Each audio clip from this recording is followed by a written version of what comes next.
Assalamualaikum warahmatullahi wabarakatuh. Kami dari kelompok 7 akan mempresentasikan makalah kelompok kami yang berjudul tentang kepribadian. Jadi di sini saya akan menjelaskan tentang definisi kepribadian. Jadi kepribadian itu apa sih? Kepribadian ini kata-kata yang sering digunakan dalam percakapan sehari-hari, dan kepribadian ini termasuk salah satu objek kajian dalam psikologi. Beberapa ilmuwan mendefinisikan kepribadian sebagai berikut. Yang pertama, menurut Alford, kepribadian merupakan pengorganisasian dinamis dalam diri individu, di mana sistem psikofisiknya menentukan penyesuaian unik terhadap lingkungannya. Dan yang kedua yaitu menurut Erich Fromm. Kepribadian ini muncul akibat kekuatan sosial dalam lingkungan individu pada masa anak-anak, agar pribadi manusia sesuai dengan tuntutan lingkungannya. Ilmuwan pada masa sekarang ini mendefinisikan kepribadian sebagai pola pikir, perilaku, dan emosi yang membedakan satu individu dengan individu yang lain.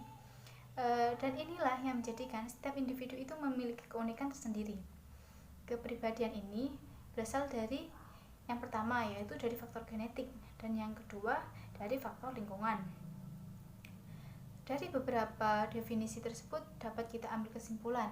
Jadi kepribadian itu segala bentuk perilaku, sifat, dan tingkah laku yang khas pada diri seseorang yang digunakan untuk berinteraksi dengan orang lain serta menyesuaikan diri dengan lingkungannya, sehingga membentuk corak tingkah laku yang menjadi kesatuan fungsional yang khas pada setiap manusia. Jadi setiap manusia itu memiliki kepribadian yang berbeda-beda. Maka dari itu kita harus bisa menyesuaikan dari setiap perbedaan tersebut.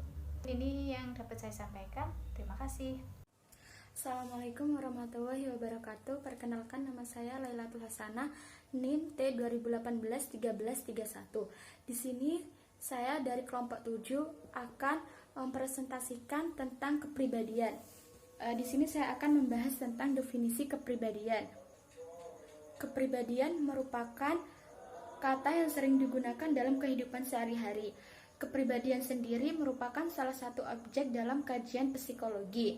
Banyak ahli psikologi yang mendefinisikan kepribadian. Salah satunya yaitu tokoh psikologi yang bernama tokoh Kervon dan Pervin, yang mendefinisikan kepribadian adalah kualitas psikologis yang berkontribusi terhadap ketahanan individu, pola khusus dari perasaan, perilaku, dan pola pikir.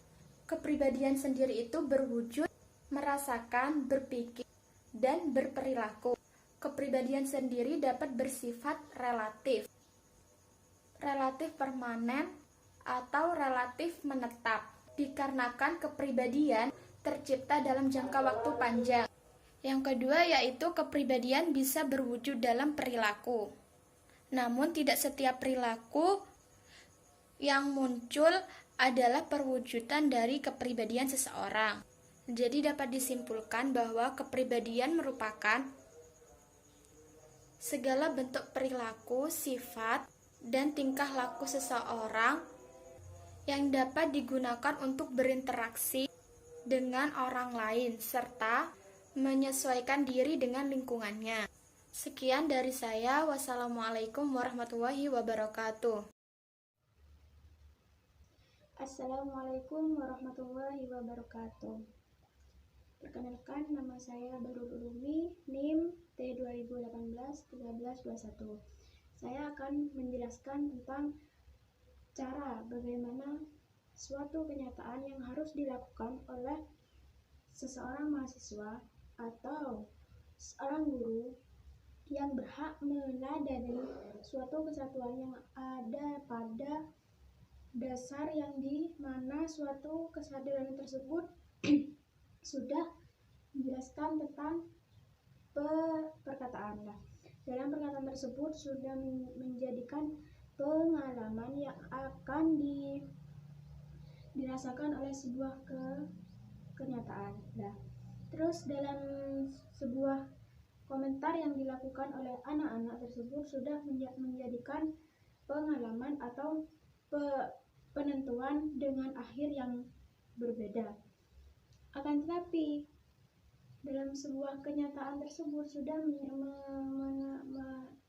melakukan secara pribadi atau sosial, sedangkan yang sudah menjelaskan apa yang dilakukan sebenarnya sudah tidak merugikan lagi, seperti itu. Baik, terima kasih. Wassalamualaikum warahmatullahi wabarakatuh. Assalamualaikum warahmatullahi wabarakatuh. Perkenalkan, nama saya Lia Fawaidah, NIM IT 2018-1324. Saya akan melanjutkan presentasi dari Mbak Ulum, yaitu dimensi kepribadian dalam membentuk tingkah laku keagamaan. Itu ada 3, yaitu dimensi fisik, dan yang kedua dimensi psikis, dan yang ketiga yaitu dimensi psikologis. Yang mana dimensi fisik itu ialah bisa disebut dengan fitrah jasmani, yaitu manusia tidak bisa membentuk kepribadian sendiri, dan keberadaannya itu tergantung pada substansi lain. Nah, manusia itu makhluk fisik yang dipengaruhi oleh dorongan kodrat, yang mana dalam melalui dimensi fisik ini, gagasan, perasaan, bahkan pemikiran manusia itu diwujudkan dalam bentuk hasil karya dan cipta manusia yang menempati ruang tertentu. Dan yang kedua yaitu dimensi psikis. Dimensi psikis atau bisa disebut dengan fitrah rohani. Manusia itu sejatinya pandai beradaptasi dengan perubahan yang dijumpainya, baik berkaitan dengan perubahan alamiah atau perubahan sosial. Maka hal ini dapat ditempuh melalui proses belajar. Sebab dengan proses belajar inilah manusia itu dapat memahami sesuatu baik secara potensial maupun aktual, sehingga manusia itu dapat merancang tindakan agar memberikan manfaat atau kemaslahatan bagi kehidupan manusia dan sekitarnya.